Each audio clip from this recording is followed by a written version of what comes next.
Now, after question number 64, my next question will be question number 65. Again, question number 65 from your study package. Please start dealing with it. Question number 65 को पढ़ा जाए और उसे करने की कोशिश करी जाए. And let me write the question first on the board. What does question says? At 0 degree Celsius, 23.54 liters of milliliters of N2 at a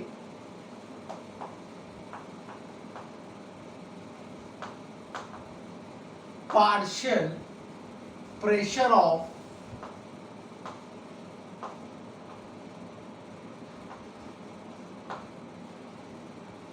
1 atmosphere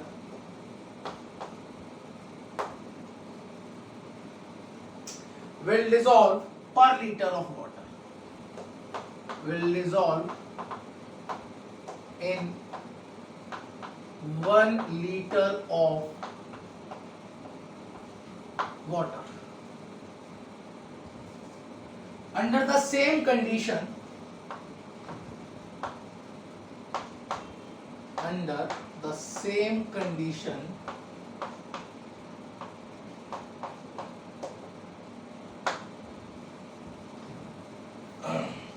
(48.89 ml of O2 will dissolve.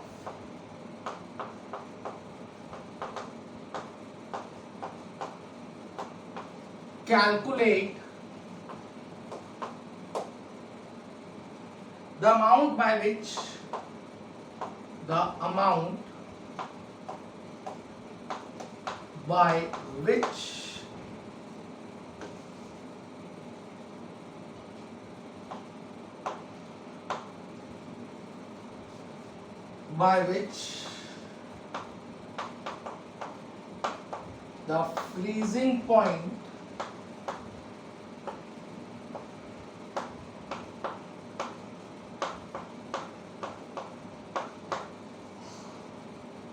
of air-free water is lowered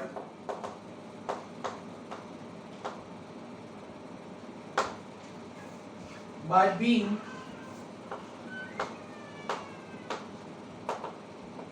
saturated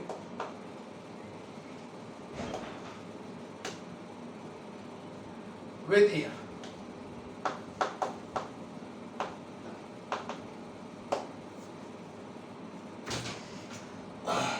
Once again,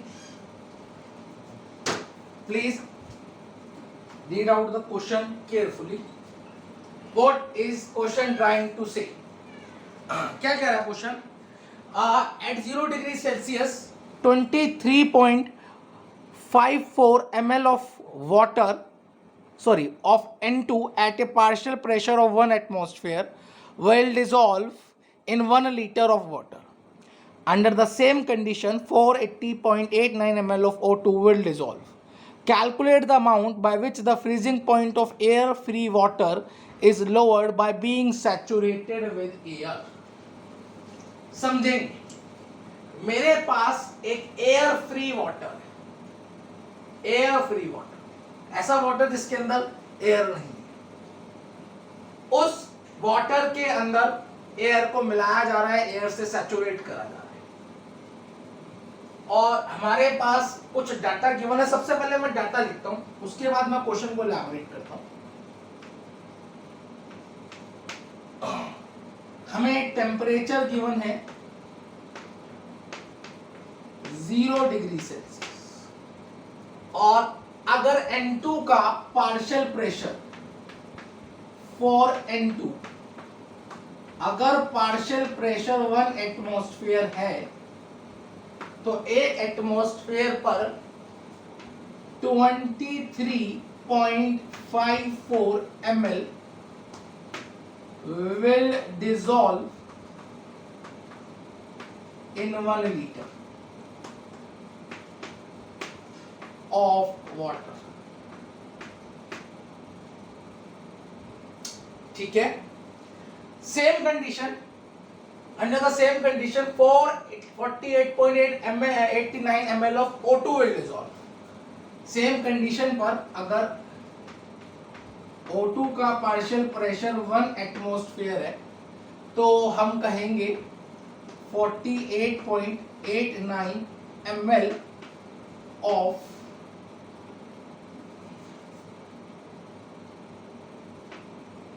O2 will dissolve in 1 liter of water. ये हमारे को question में बोल रखा है, calculate the amount of freezing point lowered, calculate the amount of by which the freezing point of air free water is lowered. ठीक है, that means we have to calculate delta TF. चलिए मैं एक बार सबसे पहले आपको क्वेश्चन समझा देता हूं, क्वेश्चन में हो क्या रहा है। देखिए, एक प्योर वाटर लिया जा रहा है, प्योर वाटर मतलब वह प्योर है, उसमें और कोई सब्सटेंस के पार्टिकल नहीं है, that is my pure water. उस प्योर वाटर को एयर के साथ सैचुरेट करा जा रहा है। सैचुरेट मींस उस वाटर में जितनी एयर को डिसॉल्व कराया जा सकता है, उस वाटर में जितनी एयर डिसॉल्व हो सकती है उतनी एयर को उसके अंदर डिसॉल्व करा दिया जाता है, और कराने के बाद एक सैचुरेटेड सॉल्यूशन बना दिया जाता है। मतलब मेरा वाटर है,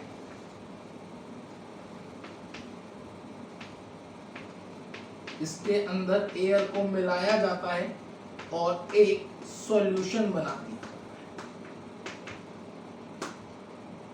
सैचुरेटेड सॉल्यूशन।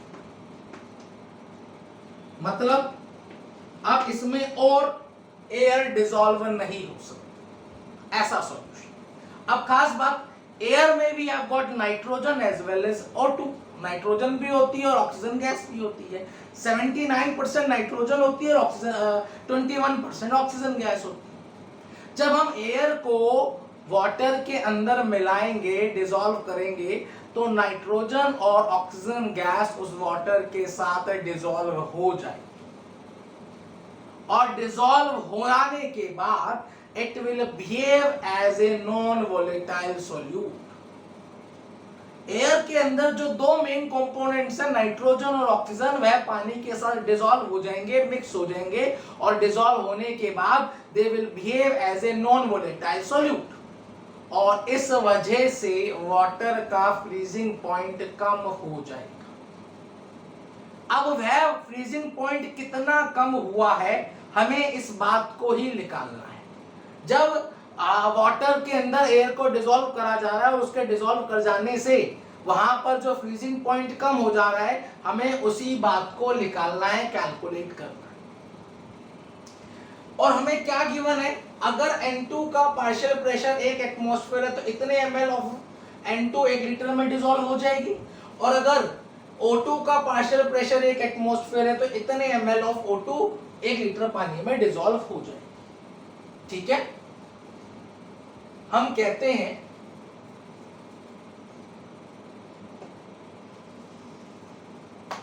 अगर N2 का पार्शियल प्रेशर 1 एटमॉस्फेयर है फॉर N2, अगर N2 का पार्शियल प्रेशर 1 एटमॉस्फेयर है एट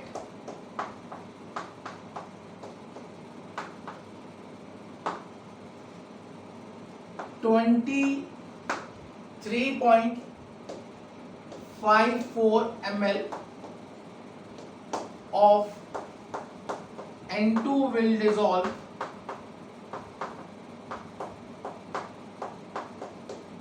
in 1 liter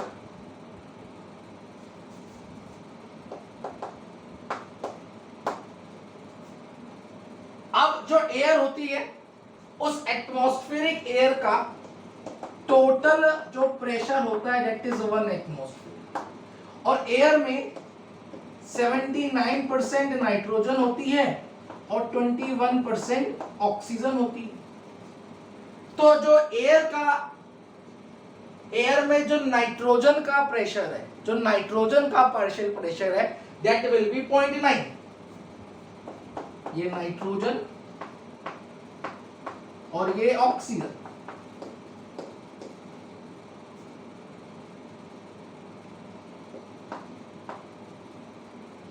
तो जो नाइट्रोजन का पार्शियल प्रेशर होगा दैट विल बी 0.79 एटमॉस्फेयर, और जो ऑक्सीजन का होगा दैट विल बी 0.21 एटमॉस्फेयर।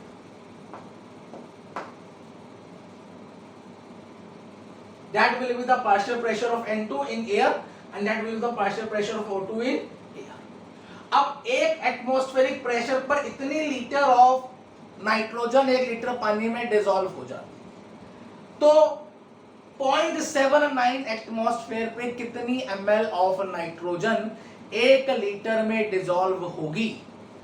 हम कहेंगे एट जब नाइट्रोजन का पार्शियल प्रेशर 0.79 एटमॉस्फेयर है then 23.54 into 0.79 ml of N2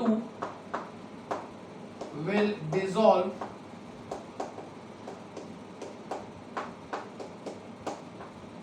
in 1 liter, 1 liter of water। इतनी ml ऑफ नाइट्रोजन पानी में डिसॉल्व हो जाएगी।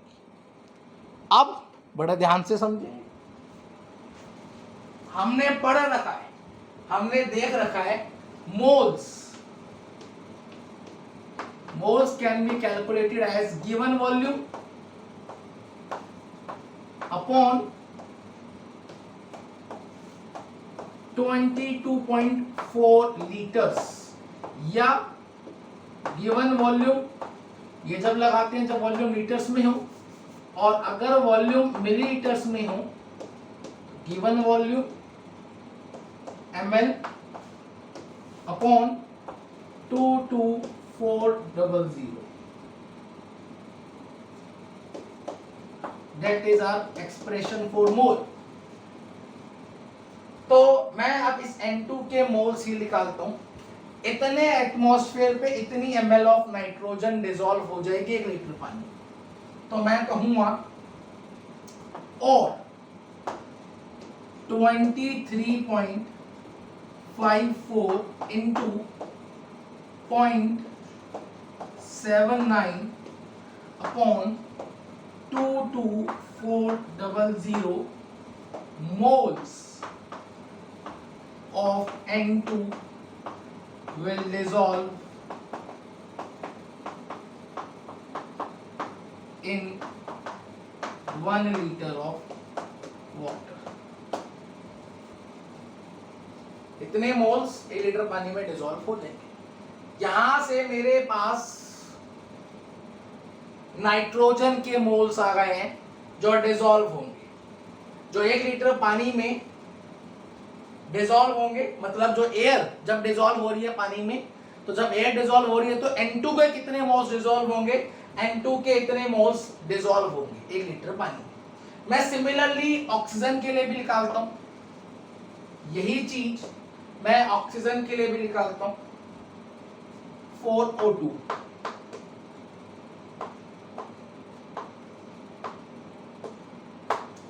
मैं कहूंगा at partial pressure of 1 atmosphere, अगर पार्शियल प्रेशर 1 एटमॉस्फेयर है तो 48.89 ml of O2 will dissolve in 1 liter of H2। ये बात हमारे को क्वेश्चन में दे रखी है, गिवन है। मैं यहां से फॉर्मूलेज हटा देता हूं।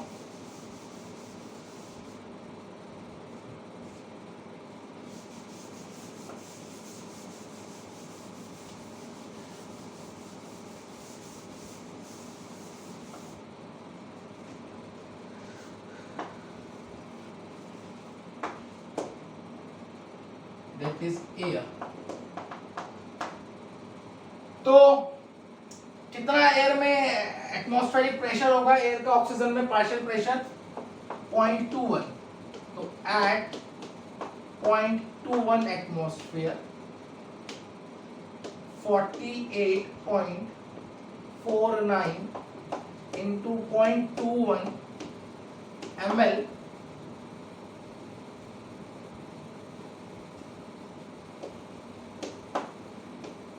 of O2 will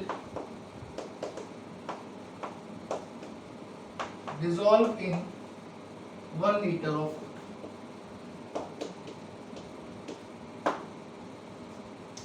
इतने ml डिसॉल्व होंगे तो कितने मोल्स डिसॉल्व होंगे? मोल्स का वही formula, given volume in ml upon 22400 upon given volume in ml, that is moles। तो यहां से हम लिखेंगे 48.49 into 0.21 upon 22400 moles of O2 will dissolve in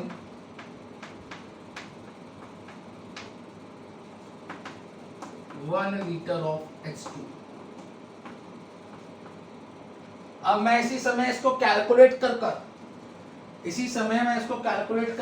final answer लिख देता हूं दोनों के moles, and let me calculate it. 23.54 into 0.79 upon 22400, it comes out to be 0.0083 moles of N in 1 liter of water। और इसको भी कैलकुलेट कर लिख देते हैं।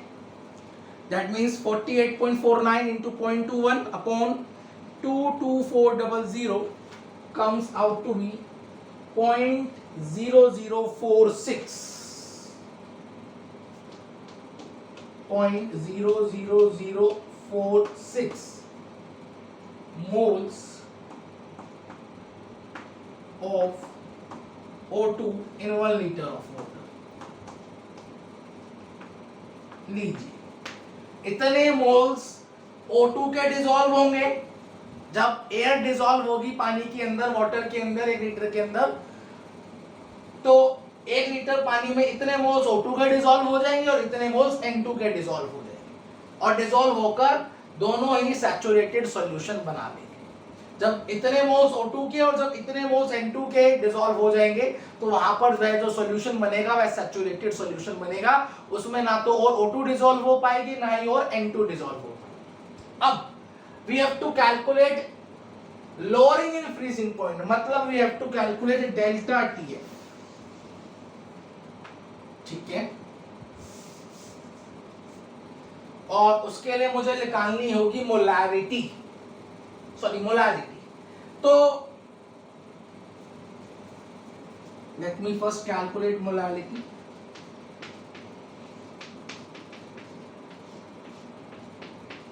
अब देखिए, ये दोनों ही डिसॉल्व होकर they will behave as a non volatile solute. ये दोनों ही जब डिसॉल्व हो जाएंगी तो नॉन वोलेटाइल सॉल्यूट का काम करेंगे।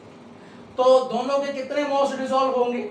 हम कहेंगे moles upon weight of solvent in KG.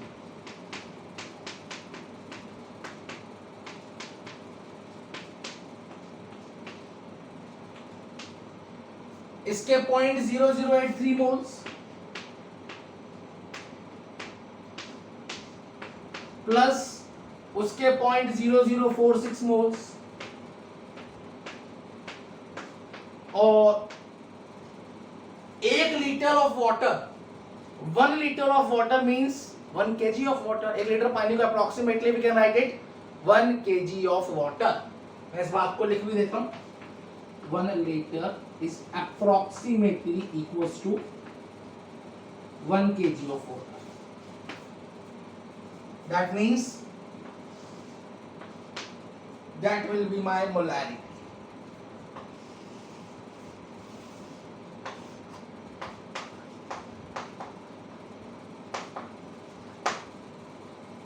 यहां से मेरे पास मोलारिटी है। Now we have to calculate delta TF, KF into M। KF की वैल्यू हमें मालूम है 1.86, मोलारिटी हम निकाल चुके हैं 0.00083 plus 0.0046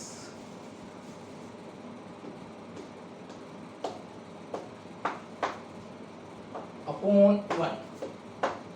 You will sort out it and will get the value of delta T. Sort out करने पर आपको डेल्टा TF की वैल्यू मिल जाएगी। ऑब्जर्व किस तरीके से क्वेश्चन को बनाया जा रहा है। क्वेश्चन में हमें गिवन था एक एटमॉस्फेयर N2 पर, जब N2 का पार्शियल प्रेशर एक एटमॉस्फेयर तो इतने लीटर डिसॉल्व होती है। O2 का जब पार्शियल प्रेशर 1 एटमॉस्फेयर है तो इतना लीटर डिसॉल्व होती है। ठीक है, मैंने कहा एयर में जो एयर है उसका पार्शियल प्रेशर, सॉरी जो एयर है उसका एटमॉस्फेरिक प्रेशर होता है 1 atm। एयर से लगने वाला प्रेशर जो होता है दैट इज 1 atm, और उस एयर में 79% नाइट्रोजन होती है और 21% ऑक्सीजन होती है। तो नाइट्रोजन का पार्शियल प्रेशर हो गया 0.79 एटमॉस्फेयर, ऑक्सीजन का पार्शियल प्रेशर हो गया 0.21 एटमॉस्फेयर। जब 1 लीटर में इतने ml डिसॉल्व हो रही है N2 गैस, तो इतने एटमॉस्फेयर में कितने डिसॉल्व होगी, मल्टीप्लाई कर दिया। जब ml आ गया, वॉल्यूम आ गई N2 की, तो मैंने मोल्स निकाल लिए, मोल्स आ गए। सिमिलरली एक एटमॉस्फेयर पे इतने ml ऑफ O2 डिसॉल्व हो रही है, तो इतने एटमॉस्फेयर पे कितने ml ऑफ O2 डिसॉल्व होगी, वो आ गए। उसके बाद मोल्स ऑफ O2 आ गई। उसके बाद टोटल मोल्स, मोलारिटी निकालनी है, moles upon weight of solvent in KG. तो मोल्स दोनों के ऐड कर दिए जाएंगे क्योंकि दोनों ही नॉन वोलेटाइल सॉल्यूट का काम करेंगे, इसलिए दोनों के मोल्स को ऐड कर दिया। और weight of solvent in KG, 1 litre पानी है that is approximately equals to 1 kg of water, तो यहां पर 1 लिख दिया। मोलारिटी आ गई। डेल्टा TF निकालना है, KF into M, KF की वैल्यू पता है, मोलारिटी निकाल दी है, सब्स्टिट्यूट कर दिया, कैलकुलेट कर लीजिए, you will get the answer. You please copy down fast. And इसके बाद में आखिरी न्यूमेरिकल इस टॉपिक पर बेस्ड मैं आज आखिरी न्यूमेरिकल कराऊंगा। इनफैक्ट इसके बाद मैं इस टॉपिक को खत्म कर दूंगा and will proceed to another article of that chapter solution. That means next numerical will be the last numerical of that topic, colligative property and the concept of Ventov factor. You please copy down fast.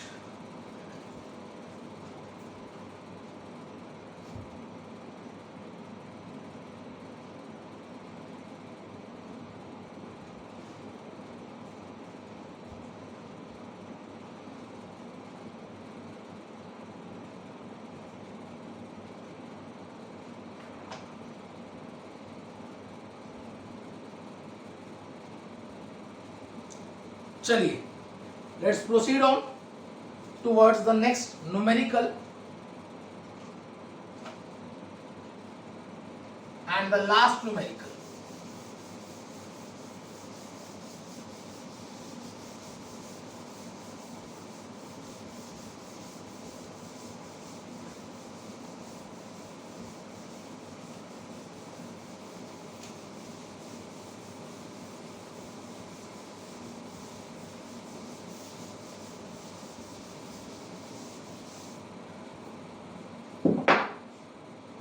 चलिए, problem number 66, please open it and start dealing with it. Problem number 66।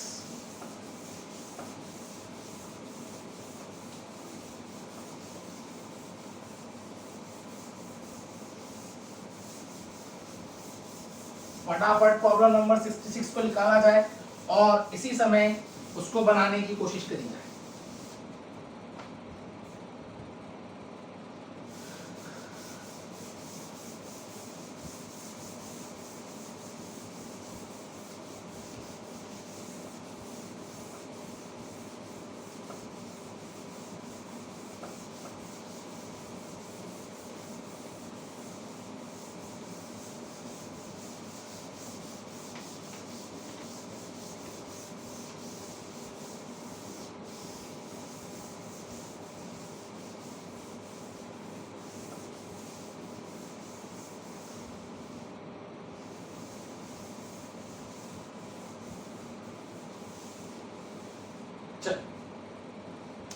Let me first write the question.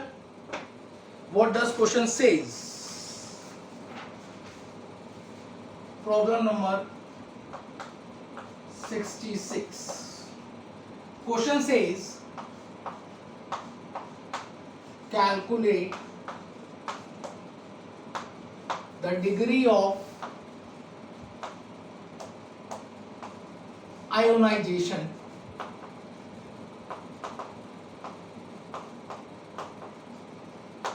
of one normal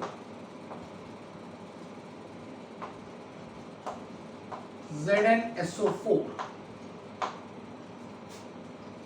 solution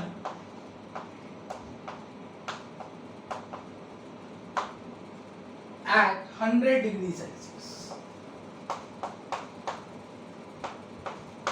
If its vapor pressure is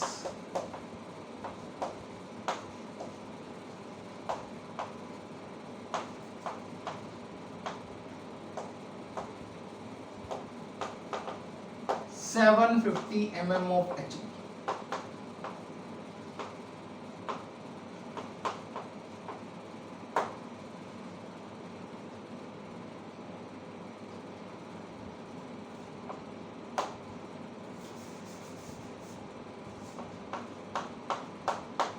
समझिए क्या कह रहा है? Calculate the degree of ionisation of one normal, normal is normality, one normal ZnSO4 solution at 100 degree Celsius. 100 degree Celsius पर जो vapour pressure है that is 750 mm of Hg. ठीक है, मैं सबसे पहले जो क्वेश्चन में दिया हुआ है उसी को लिख देता हूं.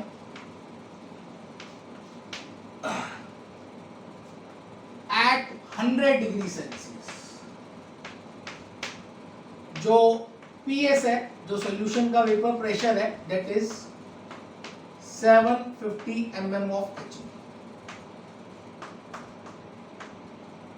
अब at 100 degree Celsius, 100 degree Celsius पर जो मेरा सॉल्वेंट होता है, मतलब जो कि मेरा वाटर है, वाटर जो है मेरा सॉल्वेंट है, और जो वाटर है वह 100 डिग्री सेल्सियस पर बॉईल करने लगता है. और जब बॉईल करने लगता है तो इसका मतलब उसका वेपर प्रेशर कितना होता होगा? 1 atmosphere. That means 760 mm of Hg. भाई बॉइलिंग पॉइंट की डेफिनेशन क्या थी? When the vapor pressure of a solvent becomes equals to external vapor pressure. उस टेम्परेचर पे बॉईल करेगा. 100 डिग्री सेल्सियस पे बॉईल कर रहा है, इसका मतलब इस टेम्परेचर पे जो वेपर प्रेशर है सॉल्वेंट का that must be equals to external pressure, that is 1 atmosphere, मतलब 760 mm of Hg. और हमें नॉर्मेलिटी गिवन है, नॉर्मेलिटी कितनी? 1. इतना डाटा मुझे दिए रखा है. तो सबसे पहले मुझे निकालना क्या है? डिग्री ऑफ आयनाइजेशन, मतलब मुझे अल्फा को कैलकुलेट करना है. तो सबसे पहले मैं नॉर्मेलिटी से मोलारिटी निकाल लेता हूं. हम कहते हैं molarity is equals to normality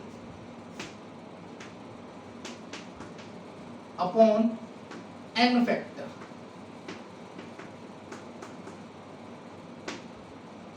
अब ZnSO4 के केस के लिए n will be equals to 2. n की वैल्यू 2 हो जाएगी क्योंकि यहाँ पर इसकी Zn की वैलेंसी 2 होगी, सल्फेट आयन की वैलेंसी 2 होगी, या जो इलेक्ट्रॉन ट्रांसफर होंगे वह भी 2 ही होंगे. तो n की वैल्यू 2 हो जाएगी. तो यहाँ से मोलारिटी आ जाएगी 1/2 मोलर, मतलब 0.5 molar. Means 0.5 moles of solute is present in 1 liter of water. Sorry, 1 liter of solution.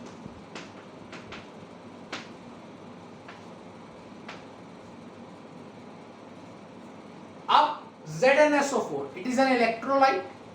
ये नॉन वोलेटाइल तो सॉल्यूट है ही और साथ में एक इलेक्ट्रोलाइट भी, और उसने साफ साफ बोल रखा है डिग्री ऑफ आयनाइजेशन निकाल कर दिखाओ। इसका मतलब ये डिसोसिएट होगा। कैसे डिसोसिएट होगा?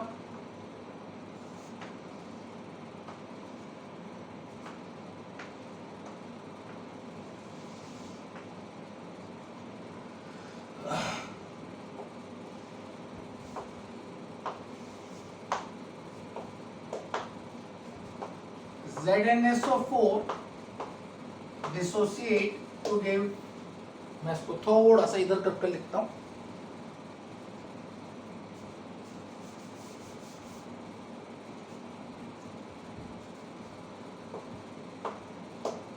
ZnSO4 dissociate to give Zn2 plus SO4 2 minus। अब इनिशियली मैंने कितने मोल्स डाले हैं? 0.5 मोल्स। मोलैरिटी है ये, मतलब मैंने 0.5 मोल्स डाले हैं इनिशियली, और जब रिएक्शन स्टार्ट नहीं हुई है तो as it is 0 0। Alpha be the degree of dissociation, alpha be the degree of dissociation, मतलब moles dissociated out of 1 mole. एक मोल में से जितने भी मोल डिसोसिएट हो रहे हैं दैट इज माय अल्फा। अब एक में से अल्फा मोल डिसोसिएट हो रहे हैं तो 0.5 में कितने डिसोसिएट होंगे? 0.5 अल्फा। एक मोल ZnSO4 एक मोल ऑफ Zn2 प्लस दे रहा है, तो 0.5 अल्फा मोल्स कितने Zn2 प्लस देंगे? 0.5 अल्फा Zn2 प्लस देंगे। एक मोल ZnSO4 एक मोल सल्फेट आयन दे रहा है, तो 0.5 अल्फा मोल्स कितने सल्फेट आयन्स देंगे?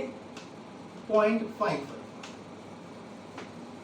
रिमेनिंग कितने मोल्स बच जाएंगे? 0.5 1 minus alpha, 0.5 alpha, 0.5 alpha. Total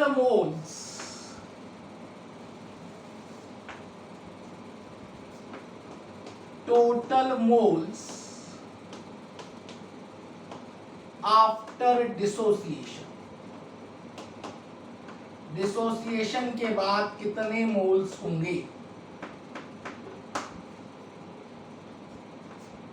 0.5 1 minus alpha plus 0.5 alpha plus 0.5। Calculate it, you will find 0.5 minus 0.5 alpha plus 0.5 alpha plus 0.5 alpha cancel out हो जाएगा। we're left with 0.5 plus 0.5 alpha means 0.5 1 plus alpha. That will be the moles after dissociation.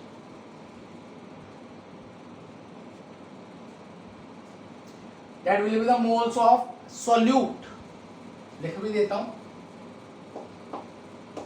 solute ZnSO4। अब we are given with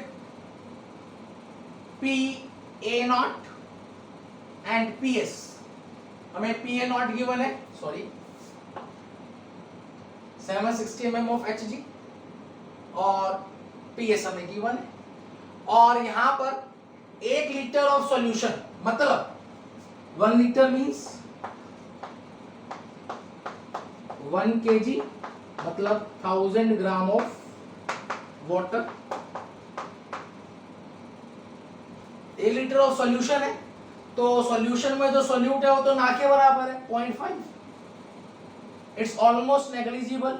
solute की वजह से जो volume होगी बिल्कुल ना के बराबर होगी, तो जो वॉल्यूम है वो सिर्फ सॉल्वेंट की वजह से है। मतलब सॉल्वेंट कितना हो गया? 1 लीटर। पानी 1 लीटर हो गया, 1 लीटर का मतलब 1 kg, मतलब 1000 ग्राम ऑफ वाटर। तो मैं यहाँ पर इसी वक्त वाटर के मोल्स भी निकाल देता हूं। मोल्स ऑफ वाटर, जिसे मैं एन ए का नाम दे देता हूं, that is 1000/18 comes out to be 55.5. अब हम जानते हैं PS is given by PA not XA. We know that expression, और PA not XA की जगह NA upon NA plus NB मैं लिख सकता हूं. चलिए let us substitute the values, इनकी वैल्यूज को सब्स्टिट्यूट करते हैं. Vapour pressure of solution is 750.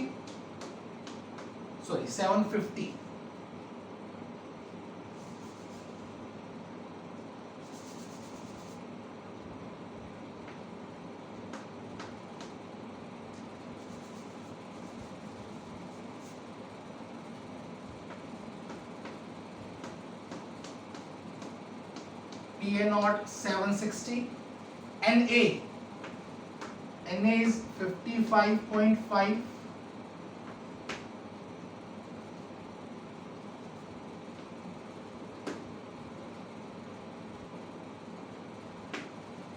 Na is 55.5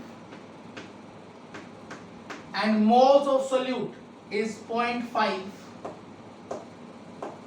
1 plus alpha.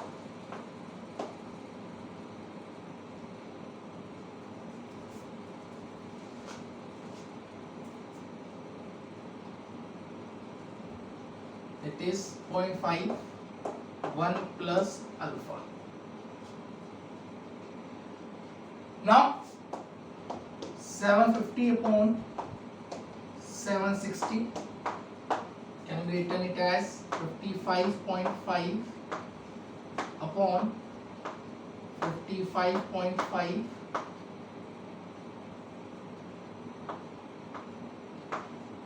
plus 0.5 1 plus alpha. It's very bad.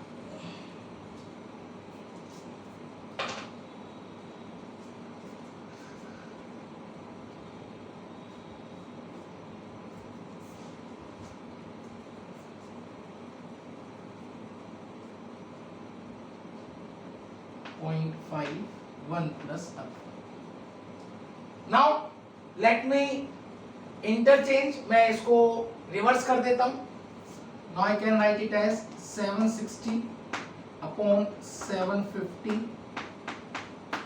55.5 plus 0.5 1 plus alpha upon 55.5. और लेट मी कैलकुलेट इट, मैं इसी समय इसको कैलकुलेट भी कर देता हूं. 760 by 750 comes out to be 1.013. और मैं इसको लिख सकता हूं 1 प्लस 0.5 1 प्लस अल्फा अपॉन 55.5.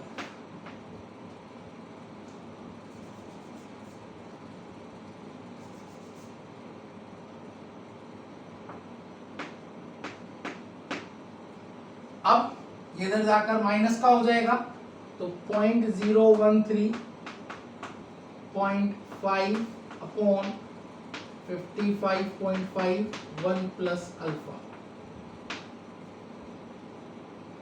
और लेट मी कैलकुलेट इट, मैं इसे भी इसी समय कैलकुलेट कर देता हूं. 0.5 by 55.5 comes out to be 0.009. 0.009 1 plus alpha लीजिए.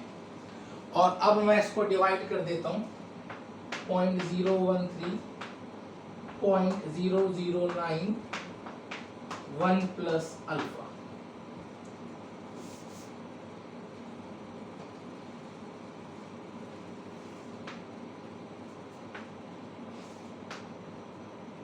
तो यहाँ से it will come out to be, let me calculate it, 0.013 upon 0.009, that is 1.14. 1.14 is equals to 1 plus alpha, और यहाँ से अल्फा की वैल्यू आ गई 0.14. ऑब्जर्व इट, हमें अल्फा ही कैलकुलेट करना था. We have to calculate alpha only and it's come out to be 0.14. Please observe it clearly how we had calculated it. किस तरीके से कैलकुलेट करा जा रहा है, इस बात को देखा जाए. अब you please copy down fast. अच्छा ठीक है, एक डाउट आया है, दैट इज क्वेश्चन नंबर 67. ठीक है, मैं 67 को भी इसी समय डिस्कस कर देता हूं. ठीक है, that will be the last numerical, last question. You please copy down first, इसको फटाफट कॉपी कर दिया जाए.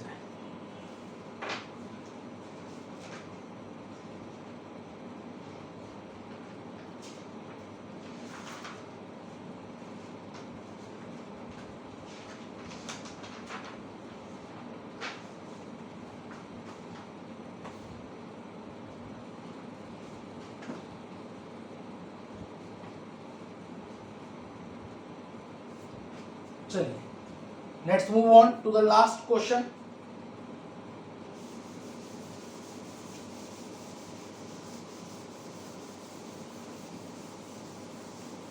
Please open it, question number 67 and start trying. फटाफट उसको ट्राई करने की कोशिश करी जाए.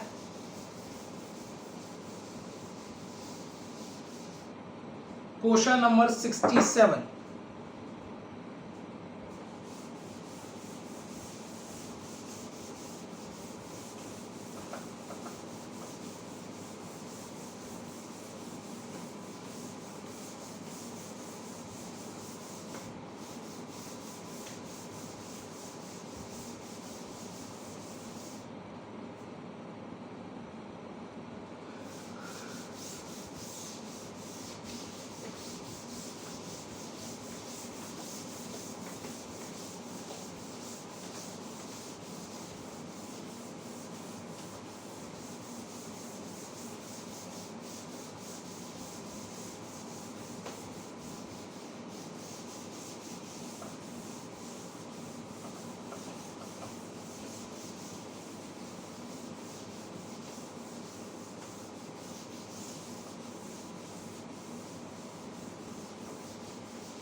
चलिए, question number 67. What does question says?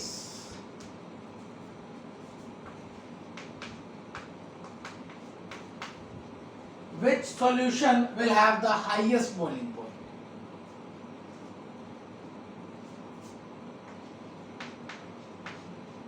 Which solution have the highest boiling point?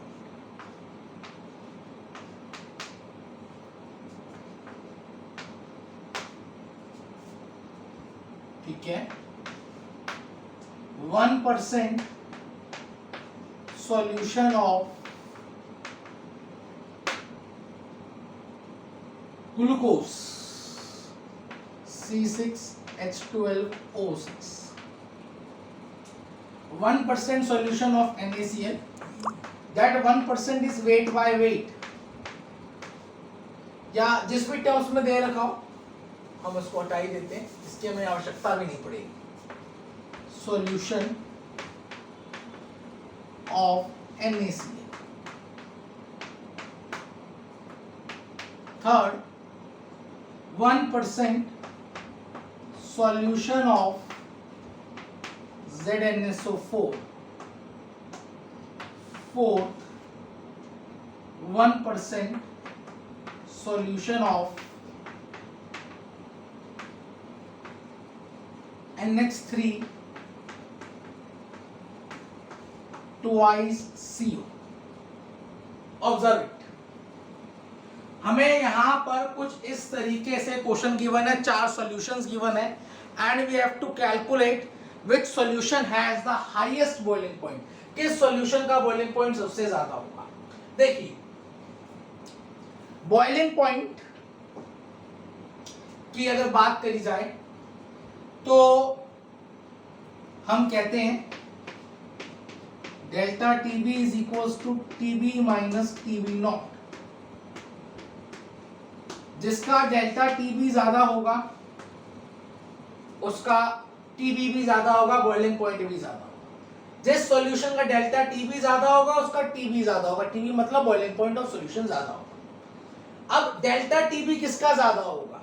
It is a colligative property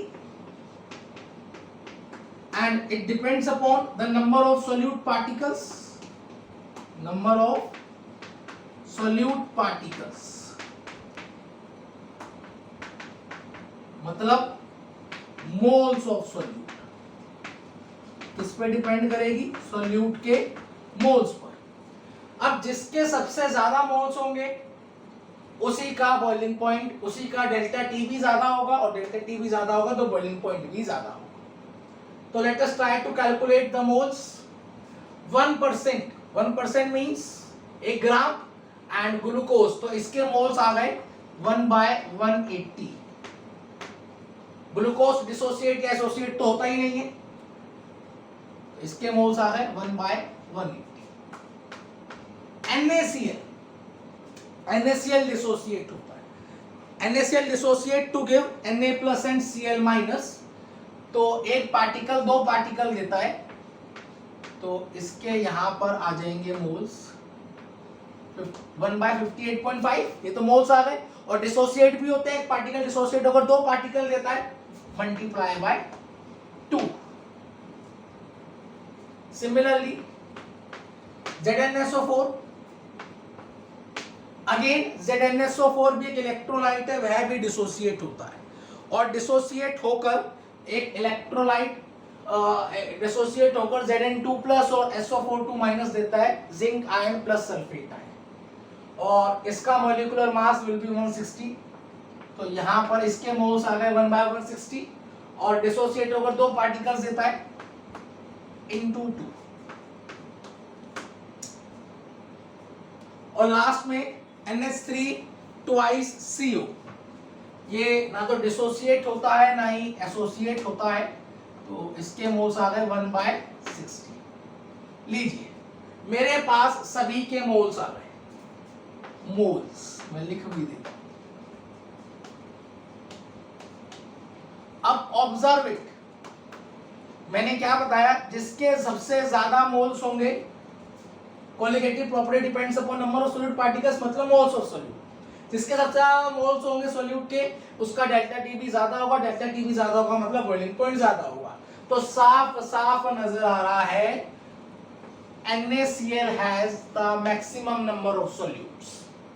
NaCl के नंबर ऑफ मोल्स सबसे ज्यादा है, इस वजह से डेल्टा टी भी ज्यादा होगा और इस वजह से बॉइलिंग पॉइंट भी NaCl का ज्यादा होगा। तो मैं लिख देता हूं 1% solution of NaCl will have maximum boiling point या will have highest boiling point। लीजिए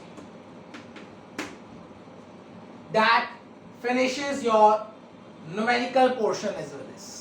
मैंने सबसे पहले कोलिगेटिव प्रॉपर्टी और वेंटोर फैक्टर के बेस्ड जितनी भी थ्योरीज थी, जितनी भी कंसेप्ट और फंडामेंटल्स थे, मैंने वो डिस्कस कर लिए थे।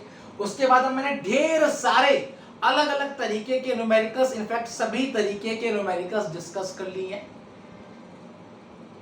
इन न्यूमेरिकल्स को डिस्कस करने के बाद ऐसा कोई न्यूमेरिकल नहीं बचा है, ऐसा कोई टाइप का न्यूमेरिकल नहीं बचा है जो हमने डिस्कस ना करा हो। इनफैक्ट कोई सा भी एग्जाम हो, इन तरीके के न्यूमेरिकल से बाहर न्यूमेरिकल बन ही नहीं सकता। ठीक है, आज के लिए काफी है। That's finishes with our numerical portion.